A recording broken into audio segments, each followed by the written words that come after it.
삼국지에 등장하는 인물들 중 나관중의 소설 삼국지연의와 실제 역사의 기록에 차이가 있는 인물들은 굉장히 많지만 그 중에서도 오늘 소개해드릴 인물만큼 너프를 많이 당한 장수를 찾기는 쉽지 않을 텐데요. 오늘 이야기의 주인공은 실제 역사 속에서 제갈량을 상대로 굉장히 잘 싸웠지만 연의에서는 나올 때마다 제갈량에게 두들겨 맞기만 하는 장수로 너프당한 비운의 인물 곽회입니다. 곽회의 할아버지는 대산홍 벼슬을 지낸 곽전이었고 아버지는 안문태수를 지낸 곽온이었기 때문에 곽회는 세도가 가문 출신들을 위한 인재등용제도인 효령으로 천거되면서 벼슬살이를 시작했죠. 조비의 눈에 들게 되면서 문화적조로 일하던 곽회는 조조가 한중의 장로를 정벌하러 갈 때 그 원정을 따라가게 됩니다. 하후연의 사마로 있던 곽회는 유비와의 싸움 때는 병에 걸리면서 출전하지 못했지만 하후연이 죽은 후 장압을 사령관으로 추천하면서 혼란에 빠진 부대를 빠르게 안정시키는데 큰 공을 세우게 되죠. 이후 유비가 한수를 건너 공격해오려 하자 다른 장수들은 강 근처에 진을 세워 유비를 막으려 했지만 곽회는 이를 반대하며 오히려 강에서 멀리 떨어진 곳에 진을 치면서 적들을 유인한 후 적이 강을 반쯤 건넜을 때 공격하는 것이 더 좋을 것이라는 계책을 냈죠. 다른 장수들도 그 말을 옳게 여겨 곽회의 의견대로 하자 유비는 위군의 이런 움직임을 의심스럽게 여겨 강을 건너지 않았다고 하는데요. 그 소식을 들은 조조는 곽회를 크게 칭찬하며 그에게 상을 내렸다고 합니다. 이후 조조가 죽고 위왕의 자리를 물려받은 조비가 헌제에게 황제의 자리를 강제로 양보받아 새로운 황제가 되는 사건이 있었고 얼마 후 조비의 황제 즉위를 축하하는 행사가 수도에서 성대하게 열렸죠. 그런데 당시 수도에서 멀리 떨어져 있던 곽회는 서둘러 달려갔지만 하필 병에 걸리는 바람에 그가 도착을 했을 때는 이미 잔치가 시작된 후였다고 합니다. 조비는 정색을 하면서 곽회를 불러놓고는 옛 고사를 한 가지 들려줬는데 바로 하나라의 우왕이 제후들을 불렀을 때 늦게 온 사람을 죽였다는 일화를 들려주며 곽회에게 이 이야기에 대해 어떻게 생각하냐는 질문을 던졌죠. 보통 사람 같으면 대놓고 자신을 죽이겠다고 협박하는 말을 듣고 겁을 먹었겠지만 곽회는 너무나도 태연한 말투로 옛날 요순시대에는 엄격한 법보다 덕으로 백성들을 다스렸다고 들었습니다. 그런데 지금 신은 요순시대에 살고 있기 때문에 죽지 않을 것 같습니다. 라는 대답을 했습니다. 그 말을 들은 조비는 크게 기뻐하며 곽회를 처벌하는 대신 오히려 옹주자사로 승진시켜줬다고 하죠. 그렇게 옹주자사가 된 곽회는 이후 북벌을 시도하는 촉군과 여러 차례 부딪히게 됩니다. 1차 북벌에서 곽회는 가정전투에서 장압이 마속을 공격할 때 여류성에 있던 고상의 부대와 싸워 승리한 후 농서의 유명한 강족인 당제를 상대로도 승리하는 공을 세우며 건의장군이 되었죠.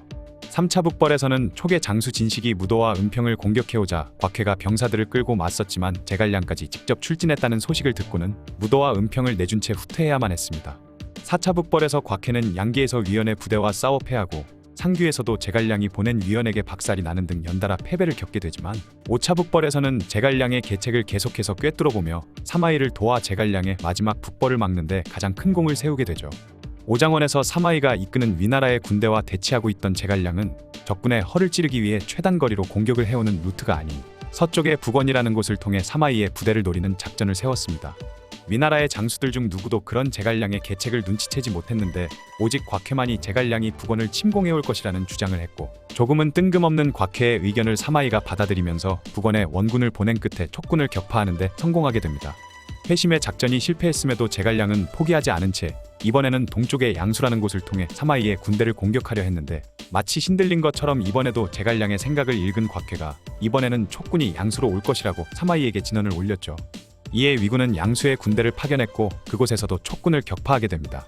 244년 위나라의 권력자 조상이 초계 한중을 공격하면서 흥세전투가 벌어졌을 때 조상은 사마이가 말리는 것도 듣지 않은 채 무리하게 한중을 공격했고 이후 촉군과 전투를 하는 과정에서 위군은 큰 피해를 입게 되는데 곽회도 이때 선봉으로 출전했지만 위군이 불리해질 것이란 걸 눈치채고는 즉시 자신이 이끄는 군사들을 적지에서 탈출시키면서 위기를 벗어나게 되죠. 247년 옹조와 양조의 이민족들인 아소과 치무대 아치세 등이 반란을 일으켜 위를 배신하고 촉의 군대를 불러들이는 사건이 있었는데 이때 곽회는 하우페가 지키는 위시로 진격해오는 강유의 군을 막아낸 뒤 아하소과가 이끄는 부대를 공격해 그의 목을 베어버리고는 그가 이끄는 부족의 항복을 받아냈다고 합니다. 248년에는 황하 일대에서 위에 맞서던 아차세의 무리를 쓸어버린 후 무의군을 약탈하고 복귀하던 치무대의 부대까지 격파해버렸으며 돌아가는 길에는 금성군 영거현에 있던 이민족의 무리까지 물리치며 반란군의 남은 잔당들을 모두 쓸어버리는 공을 세웠죠. 이때의 공으로 곽회는 도양으로 승진하게 되었으며 이후 초계 강요와 요하가 곽회에게 패한 반란군의 무리를 자신들의 편으로 받아들였다고 합니다. 249년 고평능사변을 일으켜 위나라의 정권을 잡게 된 사마이는 곽회를 관서의 최고 책임자로 임명해 본격적으로 초계 침공을 대비했죠. 이전까지 곽해는 단독으로 전략을 세워 싸우는 모습을 주로 보였지만 이때부터는 진태와 등의 계책을 받아들여 싸우는 등 총사령관에 걸맞은 모습을 보여주기 시작합니다. 249년 강유가 국산이라는 지역에 두 개의 성을 쌓으며 위를 압박하기 시작하자 진태는 곽해에게 국성이 비록 튼튼하게 잘 지어지기는 했지만 촉당에서부터 군량을 보급하려면 멀고 험한 길을 지나와야 하기 때문에 저희가 성을 포위하고만 있으면 군량이 부족해진 적군은 저절로 무너질 것입니다. 라는 조언을 했고 곽해는 진태의 조언을 받아들여 성을 포위한 채 적의 보급로를 끊어버렸죠. 우두산에 있던 강유는 그 소식을 듣고는 국성에 있던 구한과 이흠을 구하기 위해 출진했는데 곽해는 오히려 병력을 이끌고 비어있던 우두산을 점령해 강유가 도망갈 길을 막아버렸는데요. 결국 상황이 불리해져가는 것을 느낀 강유는 후퇴를 할 수밖에 없었고 강유의 도움을 받지 못하자 희망을 잃은 구한과 이흠은 위에 항복을 하게 되죠. 그렇게 곽해는 30년이라는 긴 세월 동안 관중에서 이민족과 촉군을 물리치고 한편으로는 문제없이 백성들을 잘 다스린 공을 인정받아 거기장군의 직위를 받았으며 3천호에 가까운 시급까지 하사받았다고 합니다. 251년에는 왕릉이라는 인물이 반란을 일으켰다가 사마이에게 토벌되었는데 하필이면 곽해의 부인이 바로 이 왕릉의 누나였기 때문에 역적은 삼족을 모두 멸하던 그 시대의 분위기상 위에 조정에서는 곽해의 부인을 잡아가기 위해 사람을 보내왔죠. 이때 곽해의 부하들을 비롯해 곽해의 아래에 있던 수많은 강족과 호족의 우두머리들이 곽해를 찾아와 머리를 조아리며 위나라 조정의 부인을 용서해달라는 상소문을 올려줄 것을 청했지만 곽해는 그들의 청을 거절한 채 부인이 끌려가는 것을 지켜봤다고 합니다. 그런데 조정에서 나온 사람들이 곽해의 부인을 끌고 가려 하자 수많은 백성들이 눈물을 흘리고 분노하면서 그녀를 데려가지 못하게 막으려 했죠. 곽해의 5 아들들 또한 아버지를 찾아가 머리를 바닥에 찧어 피를 철철 흘려가면서까지 곽해에게 청을 올리면서 결국 곽해도 더 이상 사람들의 청을 거절하지 못하고 병사들을 보내 위해 수도로 끌려가는 부인을 되찾아오라는 명을 내렸습니다. 수천 명의 기병이 즉시 추격을 해서 곽해의 부인을 다시 모시고 돌아오자 곽해는 사마이에게 아내를 살려줄 것을 부탁하는 편지를 보냈죠. 편지에는 만약 자신의 5 아들들이 어머니가 죽으면 당장에 자신들의 목숨을 끊을 기세인데 만일 자신의 부인이 죽는다면 5 아들 또한 죽을 것이고 아들들이 모두 죽는다면 자신 또한 더 이상 살 수 없을 것이니 차라리 부인 대신 자신을 버려달라는 내용이 써져 있었습니다. 서찰을 본 사마이는 촉을 상대하는데 꼭 필요한 인재인 곽해를 차마 처벌할 수는 없었는지 그녀의 부인을 사면해 주었죠. 255년에 세상을 떠난 곽해는 대장군의 추증된 후 정우라는 시호를 받게 됩니다.